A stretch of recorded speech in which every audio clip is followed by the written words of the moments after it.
Cement और लोहे से जो बनता है उसे मकान कहते हैं। मकान को बनाने के लिए ईंट की जरूरत होती है, सीमेंट की जरूरत होती है, लोहे की जरूरत होती है, रेत की जरूरत होती है, और इन सब से भी ऊपर सब कुछ हो और पैसा ना हो तो भी मकान बनने वाला नहीं। एक होता है मकान और एक होता है घर। मकान बनाने के लिए ईंट पत्थरों की जरूरत है, पैसों की जरूरत है, लेकिन घर बसाने के लिए ईंट पत्थरों की जरूरत नहीं, वहां पैसों की जरूरत नहीं। घर बसाने के लिए तो रिश्तों की जरूरत है और प्रेम की जरूरत हुआ करती है। प्रेम और रिश्तों से, संबंधों से घर बसा करता है। मकान बनाया जाता है, घर बसाया जाता है। घर बसाने के लिए पैसा नहीं, हमारे भीतर का प्रेम होना चाहिए, हमारे संबंधों में महत्व होना चाहिए। मकान वो है जिसमें सुंदर फर्नीचर लगता है, मकान वह है जिसमें कीमती पर्दे लगाए जाते हैं, मकान वह है जिसे सजाया जाता है, और घर वह है जहाँ कीमती फर्नीचर नहीं, वहाँ पर्दों से शोभा नहीं हुआ करती है। जहाँ पर दादा दादी, नाती पोते, बेटे बहू और चाचा ताऊ रहा करते हैं, उसे घर कहा करते हैं, उसे घर कह करके बुलाया जाता है। मकान सजाना पड़ता है और घर संवारना पड़ता है। ध्यान रखिए, घर को संवारने की कला सीखना है। मान्यवर, वह समूह जहां भावनाएं हो, जहां संवेदनशीलताएं हो, जहां त्याग हो, जहां बलिदान हो, जहां एक दूसरे के मान सम्मान का ध्यान रखा जाए, उस समूह को मैं परिवार का नाम दिया करता हूं। वह परिवार समझा जाता है। परिवार, ध्यान रखना मान्यवर, परिवार बिखर रहा है, मकान बन रहा है।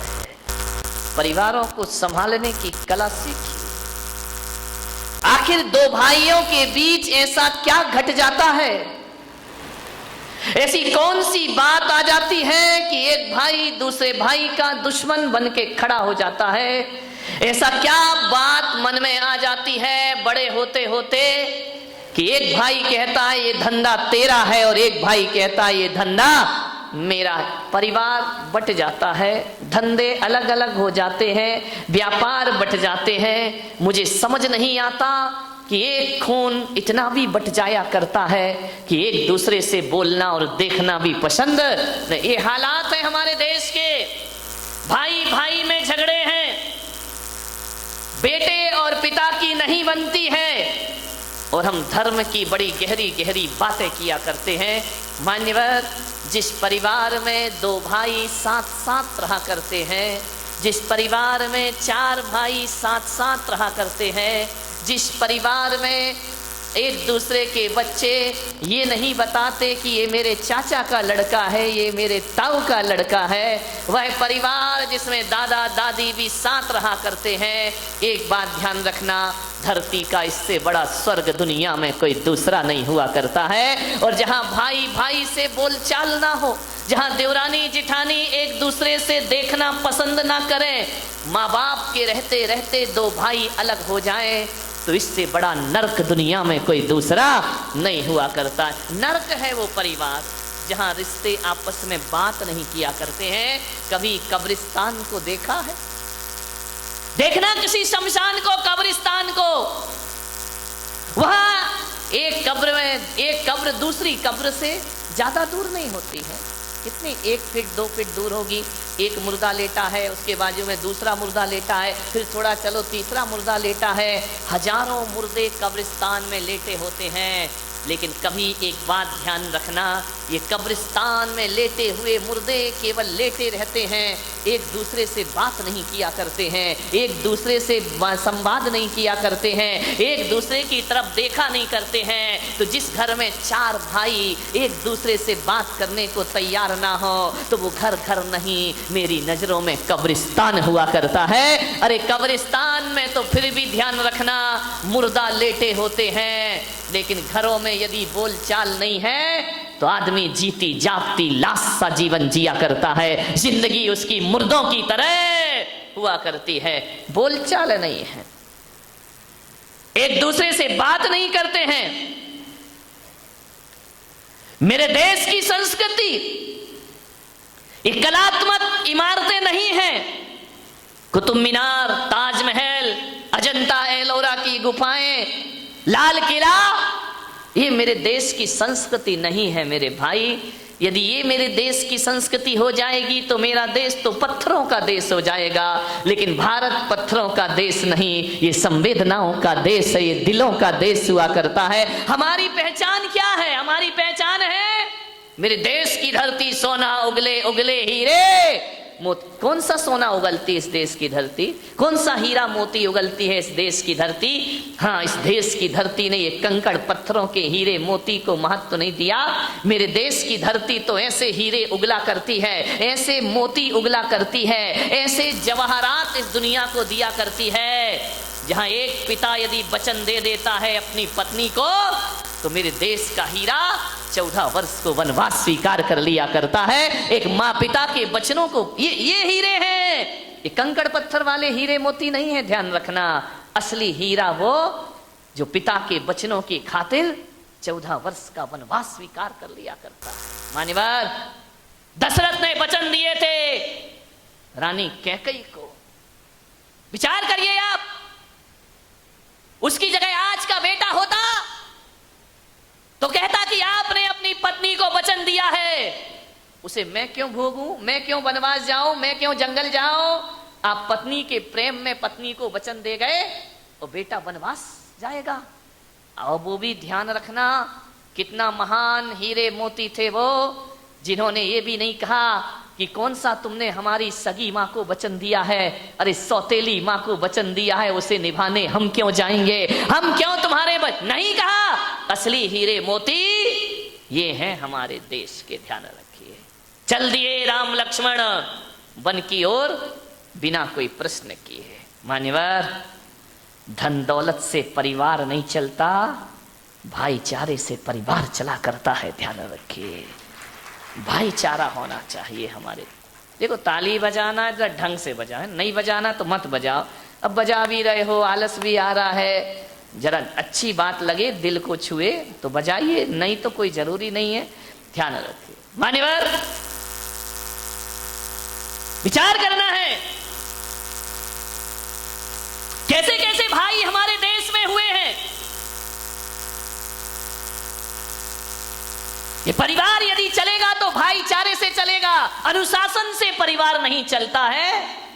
प्रेम अनुशासन से परिवार चला करता है। अनुशासन में भी प्रेम होना चाहिए, डांट में भी प्रेम होना चाहिए। ध्यान रखिए, यदि प्रेम को खत्म कर दिया तो जिंदगी बड़ी बोझिल हो जाएगी। अनुशासन में भी प्रेम जोड़ दिया जाए तो अनुशासन अनुशासन नहीं बल्कि प्रेम अनुशासन बनकर के खड़ा हो जाया करता। मान्यवर, आपसे निवेदन है, यदि दो भाई अलग अलग हो जाएंगे, माता पिता से अलग रहोगे, तो एक बात बताओ बारामती वालों, फिर तुम पर अंकुश कौन लगाएगा? तुम्हारी पत्नी पर अंकुश कौन लगाएगा? तुम्हारी जिंदगी को मर्यादित कौन करेगा? आज बुजुर्ग हैं, इसलिए हमारे घर में मान मर्यादाएं, संस्कार और इज्जत बरकरार हुआ करती है, वरना कब की अदब इस दुनिया से गायब हो गई। बड़े बुजुर्ग हमारे घरों में जरूर होना चाहिए, अलग होने का प्रयास मत करिए। पहले का वो जमाना था कि हर तरह से कोशिश होती थी कि परिवार टूटने ना पाए। आज का जमाना है कि हर तरह से कोशिश होती है कि हम भी अलग हो जाएं और तुम भी अलग हो जाओ। जानो, जोड़ो परिवारों को। एक नारी यदि संकल्प कर ले कि मैं अपने परिवार को बिखरने नहीं दूंगी, एक नारी, ध्यान रखना, मुझे क्षमा करना, जब तक इनकी शादी नहीं होती, दो भाई बड़े प्रेम से रहा करते हैं, लड़ लेते हैं, झगड़ लेते हैं, फिर एक हो जाते हैं। लेकिन जैसे ही देवी आ जाती है, घरों में दीवारें खड़ी हो जाती हैं, परिवार बट जाता है, अलग अलग हो जाया करते हैं। एक बात ध्यान, एक आदमी ने मुझसे कहा कि अगर माँ बाप की जिम्मेदारी लड़कियों पर आ जाए, अगर माँ बाप की जिम्मेदारी लड़कियों पर आ जाए तो इस देश में एक भी वृद्धाश्रम दिखाई नहीं देगा। ध्यान रखिए, अगर माँ बाप की जिम्मेदारी लड़कियों पर आ जाए तो इस देश में एक भी वृद्धाश्रम दिखाई नहीं देगा। लड़के ने कहा, अगर सभी लड़कियां सास ससुर को माँ बाप का दर्जा दे दें तो देश में एक भी वृद्धाश्रम दिखाई नहीं देगा। पूरी दुनिया में कहीं भी वृद्धाश्रम के दर्शन नहीं हो। ध्यान रखना, एक लड़की माँ बाप की चिंता करती है, सास ससुर की नहीं करती। यदि हर बेटी सास ससुर को माता पिता समझने लगे तो हिंदुस्तान तो क्या, पूरी दुनिया में वृद्धाश्रम बंद हो जाएंगे, हर घर स्वर्ग में परिवर्तित। दोनों की जिम्मेदारी, लड़कों की भी जिम्मेदारी है और लड़कियों की भी घर को स्वर्ग बनाने। एक नारी संकल्प कर ले कि किसी भी परिस्थिति में मैं अपने परिवार को टूटने नहीं दूंगी। क्यों टूटता है परिवार? शादी करके आती हैं आप, बहू बनकर आती हैं, परिवार के टूटने का कारण क्या है? किसी ने कुछ कह दिया, आप ऐसे बाहर हो जाते हैं, सहन शक्ति नहीं है, धैर्य नहीं है। हमको उसने ऐसा क्यों बोल दिया? अरे बोल दिया तो बोल दिया। लखनऊ के नवाब के बेटे अभी जाके देखो, जो कभी नवाब बने घूमा करते थे, आज उनके बेटे रिक्शे चला रहे हैं, टांगे चला रहे हैं। ध्यान रखना, आदमी की जिंदगी का कोई भरोसा नहीं है, कब राजा को रंक बना दे और कब रंक को राजा बना दे। क्या हुआ? दो बात, ये महिलाएं पर्यूषण पर्व आ रहे हैं, 10-10 उपवास करेंगी। कुछ महिलाएं 16 कारण के 30-30 उपवास कर रही हैं, कुछ 28 के उपवास किया करती हैं, 10-10 उपवास कर लेती हो आप लोग। आपसे बड़ा निवेदन है मेरा, बड़ी विनम्रता के साथ, 10-10 उपवास में आप भूख सहन कर लेती हो, प्यास सहन कर लेती हो कि नहीं? भूख प्यास सहन कर लिया तो आपका उपवास हो गया। लेकिन मेरा आपसे निवेदन है, भूख सहन ना हो तो कोई चिंता की बात नहीं है, प्यास सहन ना हो तो कोई चिंता की बात नहीं है। मैं तो कहता हूं उपवास नहीं होता तो मत करो, अरे 2 रोटी खा लो, लेकिन प्रेम की जिंदगी जियो अपने घरों में, नफरत का वातावरण मत।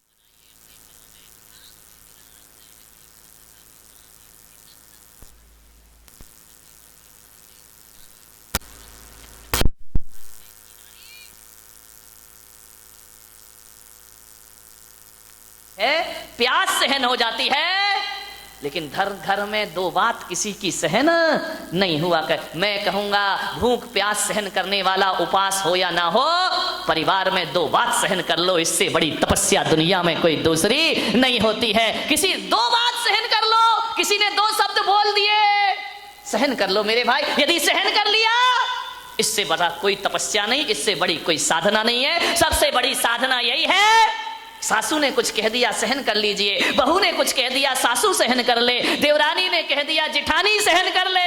इससे बड़ी कोई साधना और इससे बड़ा कोई पर्यूषण पर्व जीवन में दोबारा आने वाला नहीं। कितना बड़ा जीवन है, 2 रोटी खा लो, मत करो उपवास, लेकिन बातें सहन करने की आदत डाल लीजिए। बस बात सहन नहीं की, आज श्री महाभारत प्रस्तुत करता गोदरेज। ध्यान रखिए, विचार करना है आप, 2 बात सहन कर लो।